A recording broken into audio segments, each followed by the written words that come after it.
Once upon a time, a rat was caught in the middle of a rainstorm. The rat, fleeing from the thunderous rain, came upon a deodar tree and set about digging a hole at its base. Once his hole was dug, the rat sat snug in his dry hole, awaiting the rain to stop. In the course of his slumber, he noticed a bit of dry root poking out from inside his hole. The rat thought to himself that this dry bit of root would make useful fuel for later. So he set about nibbling at the stem and broke off a piece. As the rat is an economical creature, he would take it home with him. Once the rain had stopped, the rat took his prize and began hopping home, paying attention to avoid the giant puddles dotted in his path, until he came upon a man on the road trying to light a fire, whilst his children were crying next to him. "Goodness gracious!" exclaimed the rat, "why are your children crying?" "The bairns are hungry and they are wanting their breakfast. But the wood is too damp, and I can't bake their cakes," answered the man. "If that is all your trouble, perhaps you can use this dry piece of root." The man praised Allah, and after he had lit his fire, presented the rat with a morsel of dough. The rat was amazed at his luck, as he now had enough dough to feed him for a week. Off trotted the rat with his reward down the road, until he eventually came upon a potter's yard. The potter was furiously spinning back and forth on his potter's chair, from his wheel to his wailing children. "Oh dear me," said the rat to the potter, "what is this incessant wailing all about?" The potter replied that their mother had gone off to the village to bring flour, but in the meantime he can neither work nor rest. The fortuitous rat then exclaimed that the potter should take his morsel of dough and quickly cook some bread for his children. The potter immediately set about baking flat bread on his stove and handed a portion each to his children, and offering the rat his fair share. "No, dear sir, I should think a piece of bread too little a reward for my aid." The potter scratched his head and then picked out a freshly burnt pipkin for the rat. The rat, amazed at his continued good fortune, graciously took the pipkin and awkwardly rested it upon his tiny head as he continued down the road. Continuing his journey, the rat began to struggle under the weight of his reward, until he came upon a group of herdsmen, whom one of their number was milking his cattle into a shoe. "Oh fie!" the rat, disgusted at the sight. "Why don't you use a pail?" The herdsman explained, "For the best of reasons. We haven't got one." "Oh dear!" the rat exclaimed. "Then, in your hour of need, do take this pipkin and use it instead." The herdsman took the pipkin and filled it up to the brim. "Here, little fellow, you may take a drink in payment," explained the herdsman. "Oh no, good sir. For my fair payment, in your hour of need, I should take fair recompense.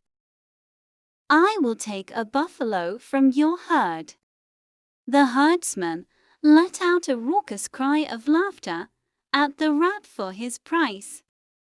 The rat retorted that he be a shrewd and intelligent fellow, and that he began with a root, moved up to a morsel of dough, and onto a freshly baked pipkin, and that he couldn't fathom taking any less of a payment than that of one of their buffaloes. In astonishment, and more for their own amusement, the herdsman agreed to the price, and using an appropriately sized rope, tied the buffalo to the rat. The rat began to walk until he caught the end of the rope, and it yanked him away from his path. The rat, surprised, looked back and realized he had not the might to equal that of the buffalo, who itself turned around and began off in the direction of the fields, rat in tow. The herdsmen all fell about laughing at the sight. The rat, trotting behind the buffalo, shouted back, "I will take the scenic route home." The rat begrudgingly followed the buffalo for the rest of the day as it grazed the field. The rat's pride would not let him admit to a bad deal, until sunset arrived, and the buffalo found a tree to take rest and chew the cud. The rat, thankful for the respite, decided to take rest as well. After a while, a bridal procession arrived at the tree, with bands playing and a troop carrying a bridal palanquin. The band and palanquin bearers took rest at the tree and began to unpack their dinner. "What detestable meanness!" they began to complain. "A grand wedding, and we have nothing but plain rice pottage to eat. Not a scrap of meat, neither sweet nor salt. It would serve the skinflints right if we were to upset the wedding and ditch the bride." The rat, overhearing from behind the tree, sympathized with the poor servants. "My dear," exclaimed the rat, "you are indeed in a pitiful situation. Yet, I am a keen and astute fellow who can come to your aid. Here, take my buffalo and cook it for your meat." The workers, astonished at the sight of a rat tied to a buffalo, were too hungry to argue, and they set about cooking the buffalo and ate it with relish. Once they had eaten and were satisfactorily filled, the shrewd rat came upon the servants and demanded fair payment. The servants, alarmed, and had not thought of payment for their meal. The shrewd rat offered a solution. In lieu of payment, the rat would take the bride. The servants, fearing further debt and punishment, obliged and hot-stepped in differing directions away from the tree and fled. The rat, now left as sole custodian of the bridal palanquin, approached its curtain and softly spoke to the bride inside and begged her to descend.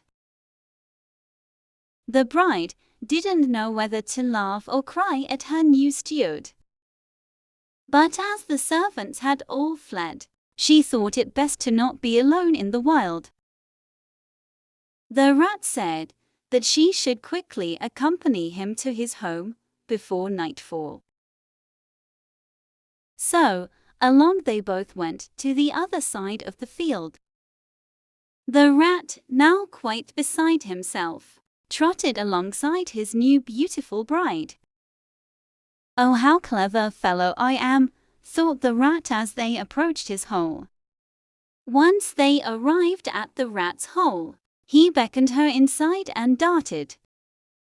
Once inside, he waited, but his bride did not follow.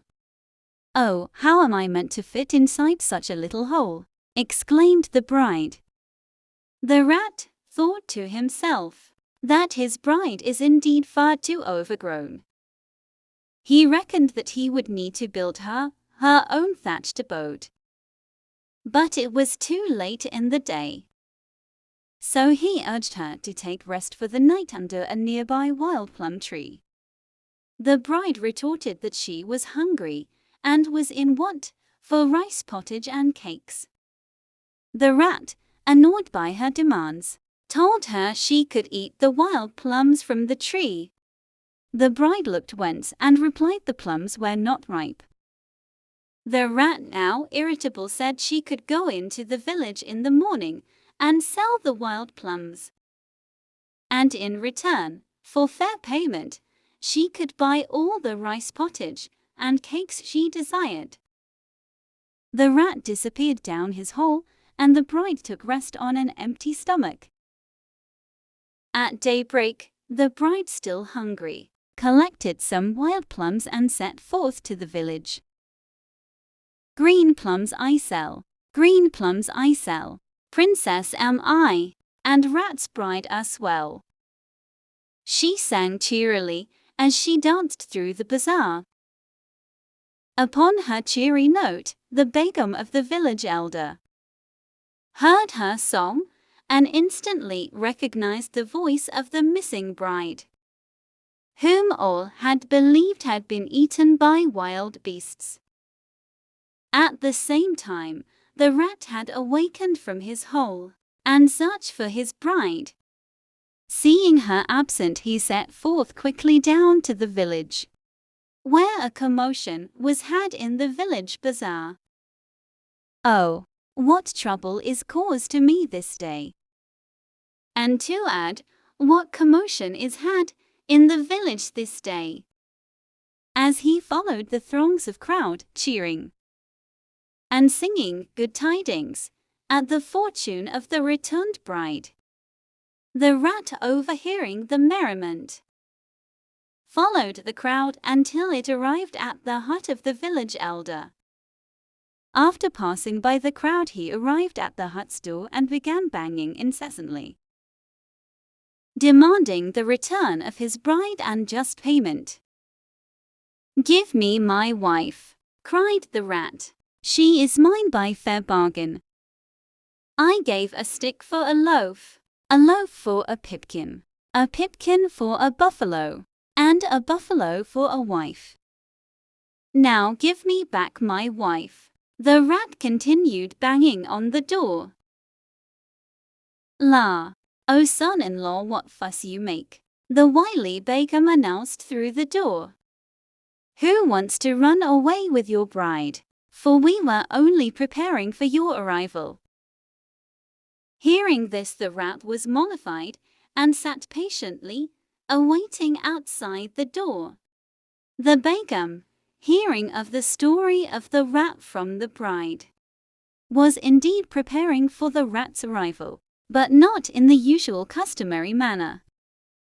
For she was busy making a hole in the middle of a stool seat, covered by a red cloth, which she placed over a hot burning stone. Once the Begum had all in order, she beckoned the rat into their hut and offered him the pride of place on the newly decorated stool. The rat, so happy with himself and of his own cleverness, took his seat on the decorated stool. At first he sat on the edge and felt quite warm.